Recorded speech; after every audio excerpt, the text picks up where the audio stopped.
everyone. I'd like to do a video on Chaturanga Dandasana, the yoga push-up position. Um, this comes from actually watching a few of the students that I teach. It's a common thing in yoga that we do Chaturanga Dandasana as a transition, and everybody sort of goes down and comes up into a cobra or an up dog. I like to pull us back a little bit away from that transition because Chaturanga is actually a very, very excellent position to actually train the strength of your shoulders, and it actually builds up later on for things like arm balances. So let's just like trace back a little bit. We'll do some mobility work to actually mobilize the shoulder blades and the movement behind Chaturanga Dandasana, as well as the lower back and the spine, which I have seen a lot of the very mobile yogis, they tend to drop into the lower back. So the Chaturanga looks like you can do it, but the bum is like sticking up towards the ceiling. Okay, so this is the actual thing that we want to do in Chaturanga, right? Whereby you are coming from a plank position, and then you're gazing slightly forwards, right? And then you're starting to move your shoulders forwards, and you're gonna bend your elbows to come into this position to hold it. And hopefully, you're able to have a little bit of strength to push back up. So, what happens commonly, because we teach Chaturanga as a transition in sun salutes, then, and also because a lot of us, when we were newer to yoga, we tend to do the easier version, which is knee, chest, chin down. But knee, chest, chin down doesn't really add value to strengthening for Chaturanga per se. So what happens is, because we're so used to it, right? We tend to, I see a lot of people kind of like assume this sort of a position, and then they just slump all the way down because they are starting to initiate a cobra. So we like to like just practice Chaturanga for the sake of improving our shoulder strength and of course a little bit of the core strength. So what we're going to need today for class is a resistance band. Now, you can use this type, or if you do not have it, you can use this type of resistance band. So what I want you to do is actually to feel a movement of the shoulder blades. So your arms extended forwards, and then you're pulling your arms back and feeling that the shoulder blades initiates the movement from behind. And we're going to add a little bit of mobility work using the bands, right? So what you can do is, if you can't come into a straight leg position, no worries at all. You can absolutely do it with your knees bent like so. And this band is light, so if you do not really have enough strength yet, right, practice with a lighter band because you want to do it with a full range of motion. So I'm going to twine this band around, or loop this band around my feet, and then sit up tall, right? So just make sure you're here, and then hands by the side, and then I'm going to inhale. I actually like pull the arms forward slightly, and then I exhale. I'm going to like squeeze the shoulder blades together to bring the arms back, all right? And then bringing it forwards and then pulling it back. Now, how do you use the red color band? So for newer students, right, I will normally ask them to loop it around them like a big hula hoop, and then hold it right here, right? So the tension of the band is much lighter because you're using single. And in the same way, where we sit up nice and tall first, we hold the band, and then we reach the arms forward to feel the shoulder blades actually slide apart or protract. And then now we initiate the movement from the shoulder blades. We're gonna pull the shoulder blades back and down slightly, and then forwards again, and then back and down, squeezing the shoulder blades together.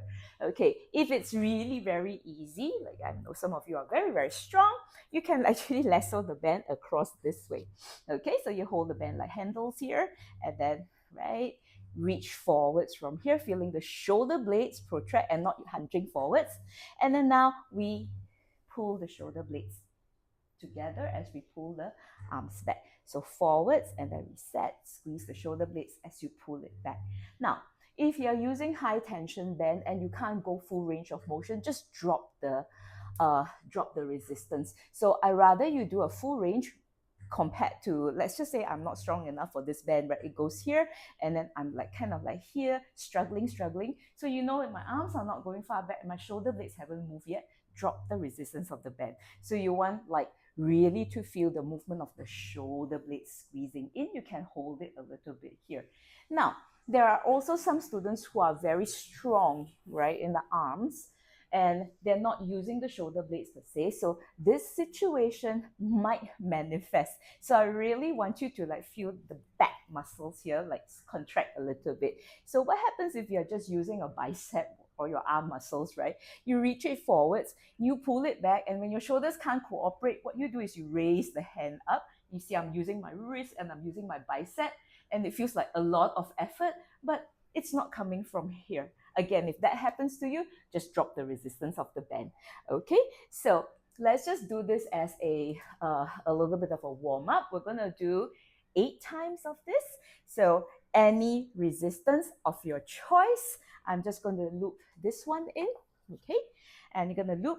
You can keep your legs straight if you feel comfortable in Dandasana position, or you can bend your knees a little bit. So sit up nice and tall first, and then hold the bend with like, there's a little bit of tension here. And then I deliberately like reach my arms forward to feel the shoulder blades actually separating or protracting. And then I set it back, squeezing the shoulder blades in and pulling it back and down. Holding it there for 3, 2, 1. And then let's go number 2, shoulder blades apart, set the shoulder blades down, and then pull it back, elbows are back, 3, 2, 1, and then down.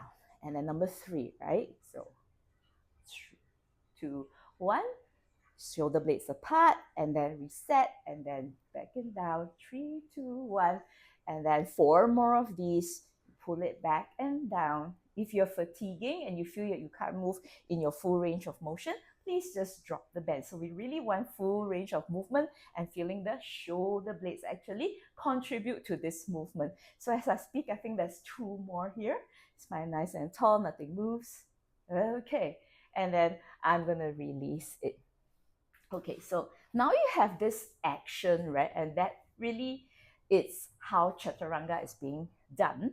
Second thing is, if you don't struggle with mobility of the shoulders, but you can't maintain tension, let's say in the lower back, we can call it core, we can call it lower back.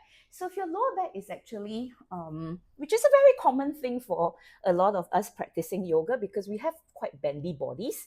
If you come onto your all fours, right, and you tend to like have this drop down here, okay? So you want to think in terms of breathing in and then breathing out, right? Try to just feel like this part, the lower back, is lifting up towards the ceiling.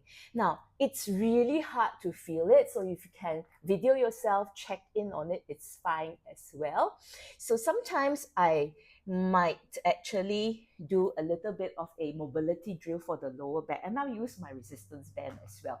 So I'm going to tie it right around the lumbar or the lower back area, right? And I'm just going to like, you can put your hands down on the floor or on the block, and this is a tilt, as you can see, and I want you to feel that we are drawing the belly in, and there's a little bit of pushing of the back body into the bend, into what is called the neutral, okay? And then there's a tilt, and then pulling back into the bend.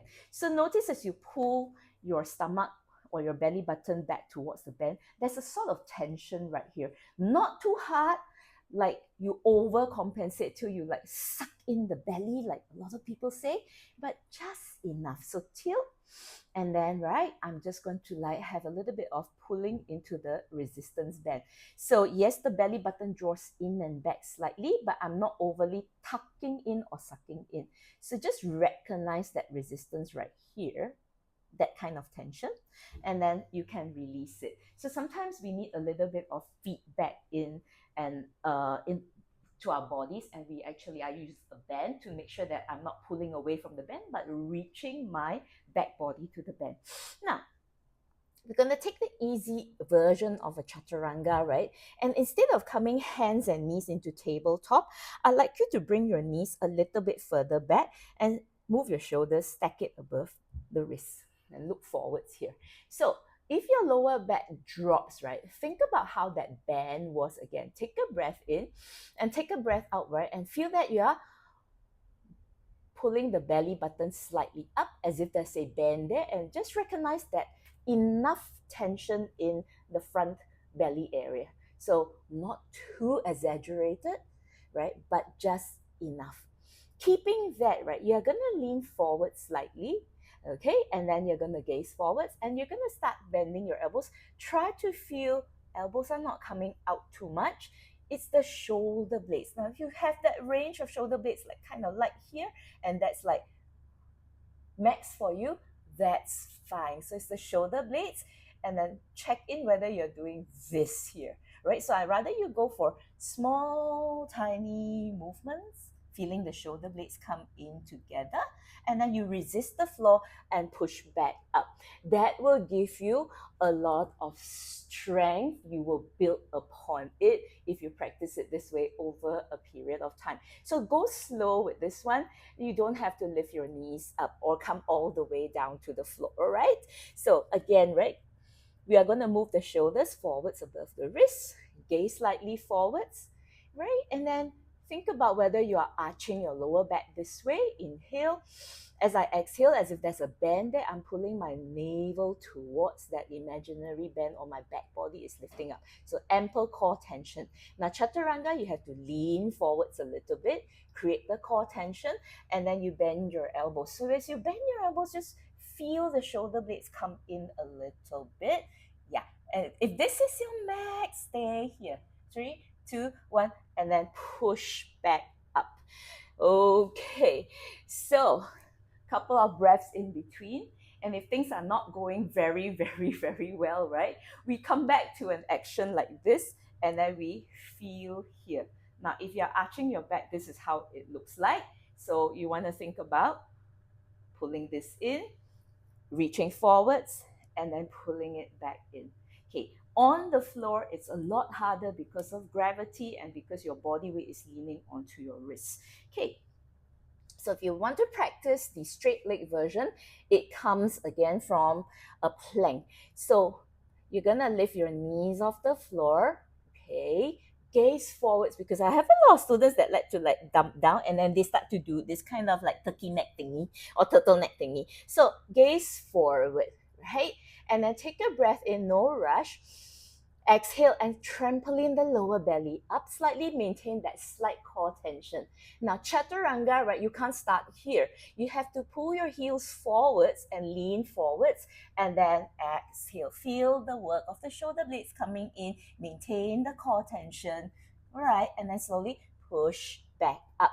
So I'd rather you do it like slowly. You don't have to go full range of motion if you don't have the strength. Then you stick your bum up and lower the chest down. Okay, so let's do 2 more of that, either with knees down or legs straight. You can video yourself. So remember, integrity more than finishing the set with a little bit of like slumpy shoulders or a little bit of like bendy back, okay? So right here into plank, core tension, lean forwards, and then bend, and then push back up. And then release it. Okay, so happy practicing, and it's all right to practice with knees down. Okay, it is not a bad thing. And always remember, if you lose the form, right, and they find that it's really very hard, that happens for very flexible bodies.